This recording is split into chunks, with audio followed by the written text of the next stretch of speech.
He didn't discover America. He never even knew it existed. He died believing he had reached Asia. And yet, what he accidentally set in motion would reshape every border, every map, and every civilization on this planet. This is the story of a man whose greatest mistake became the most consequential event in human history. Welcome back to Epoch Stories, where history isn't a textbook, it's a thriller. If you're new here, you've arrived at exactly the right moment. And to everyone who keeps coming back, you already know what we do here. Now, before we go any further, think about this. What if the world you live in today, your country, your language, your culture, what if none of it existed the way it does, simply because one stubborn man refused to believe he was wrong? That's not a hypothetical. That's exactly what happened. The year is 1492. Europe is hungry, not just for food, but for gold, for spice, for power. The trade routes to Asia are controlled, taxed, and blocked by rival empires. Every kingdom wants a faster road to the riches of the East, and nobody has found one yet. Then a Genoese sailor walks into the Spanish royal court with a map, a theory, and the kind of confidence that either makes you a legend or gets you laughed out of the room. His name was Cristoforo Colombo. The world would come to know him as Christopher Columbus. And what happened next changed everything. Columbus had a theory. He believed the Earth was round, which wasn't actually the controversial part. Most educated Europeans already knew that. What made Columbus different, what made him dangerous, was what he believed came next, that you could sail west from Europe and eventually reach Asia. The Indies, the land of silk and spice and unimaginable wealth. The problem? His math was catastrophically wrong. Columbus had dramatically underestimated the size of the Earth.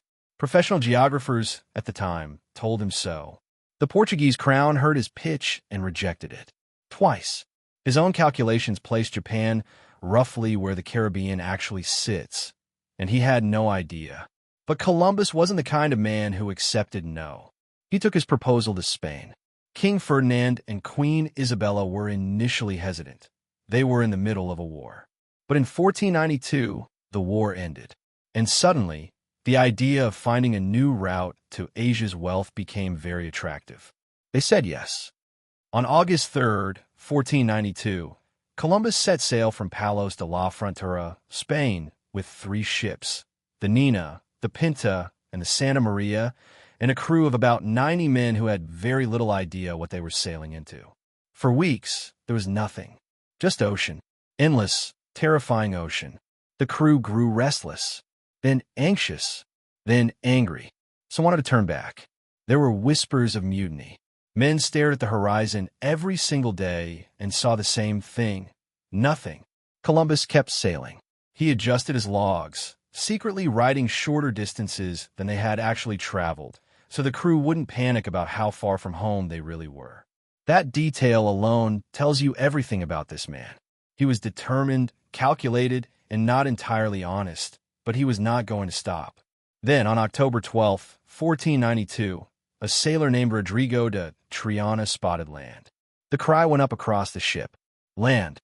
Columbus stepped onto the shore of what is today the Bahamas, planted a flag, and declared it claimed in the name of Spain. He looked around at the people who already lived there, the Taino people, and called them Indians, because in his mind he had arrived in the Indies. He was certain of it. He was completely wrong. But here's where the story gets darker. Because Columbus didn't just arrive, he conquered. He didn't just explore, he enslaved. The Taino people who greeted him with gifts and curiosity were soon subjected to forced labor, violence, and a system of control so brutal that within decades, their population was nearly wiped out entirely. Columbus made 4 voyages to the Americas. He governed several Caribbean islands with an iron fist so cruel that even the Spanish crown eventually had him arrested and stripped of his titles. He was sent back to Spain in chains. Let that sit for a moment. The man who discovered a new world was brought home in chains by the very people who sent him. And yet, the consequences of what he had set in motion could not be undone. Word spread across Europe. A new world existed. Lands that no European had charted. Resources beyond imagination. And suddenly, every kingdom with a ship and an appetite was heading west. The Spanish, the Portuguese, the English, the French, they all came. And what followed was centuries of colonization, conquest, cultural destruction, and the forced movement of millions of African people into slavery across the Atlantic. The world was being remapped in real time, and the cost was staggering in human lives. But something else was also happening, something that would quietly reshape civilization forever. Plants, animals, diseases, and ideas began crossing the ocean in both directions. Tomatoes, potatoes, corn, chocolate. None of these existed in Europe before Columbus. Meanwhile, smallpox, measles, and influenza crossed the other way, killing an estimated 90% of the indigenous population of the Americas. Not through warfare alone, through germs that the native people had never encountered and had no immunity to. This exchange of life and death across the Atlantic would come to be known as the Columbian Exchange, and it altered the course of human civilization more than almost any other event in recorded history. Before we go further, if this story is hitting different for you, do something simple. Hit that like button right now. It genuinely helps this channel reach more people who love history told this way. And if you haven't subscribed yet, join the Epoch Stories family. We do this every week, and you don't want to miss what's coming next. Drop in the comments. Did Columbus change the world for better or for worse? I want to read every single response. Now back to the man himself. Columbus died in 1506.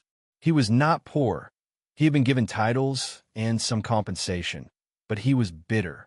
He spent his final years fighting legal battles, demanding more recognition, more wealth, more credit. He still believed, until his last breath, that he had reached Asia. He never knew. He never knew that he had stumbled onto two entirely new continents. He never knew that his voyages had triggered one of the most dramatic transformations in world history. He never knew that centuries later, his name would be printed in every school textbook on the planet. He died thinking he had failed to find what he was actually looking for. And what he found instead changed the entire world. There's something almost unbearable about that irony. A man consumed by ambition, driven by a theory that was technically wrong, navigating by math that didn't add up, and yet somehow, accidentally, he connected two halves of the world that had existed in complete ignorance of each other for thousands of years. Was he a hero? Absolutely not in the simple sense. The suffering his voyages caused is real, documented, and cannot be glossed over. Was he significant? Without question, perhaps more than almost any single individual in the last 1,000 years. The truth about Columbus is uncomfortable precisely because it refuses to be simple. He was bold and brutal, visionary and vicious, a man who changed history without ever understanding what he had done. And that is exactly what makes his story one of the most haunting in all of human memory. The world you live in, the borders, the cultures, the foods on your table, the languages that shaped your thinking, all of it traces a line back to 3 ships that left a Spanish harbor in 1492, guided by a man who was looking for Asia. He never found it, but what he found instead, you're living in it right now. Thank you for watching this episode of Epoch Stories. If this video moved you, challenged you, or taught you something you didn't know before, share it with someone. History like this deserves to be heard. Like the video, leave your thoughts in the comments, and subscribe if you haven't already. We'll see you in the next one.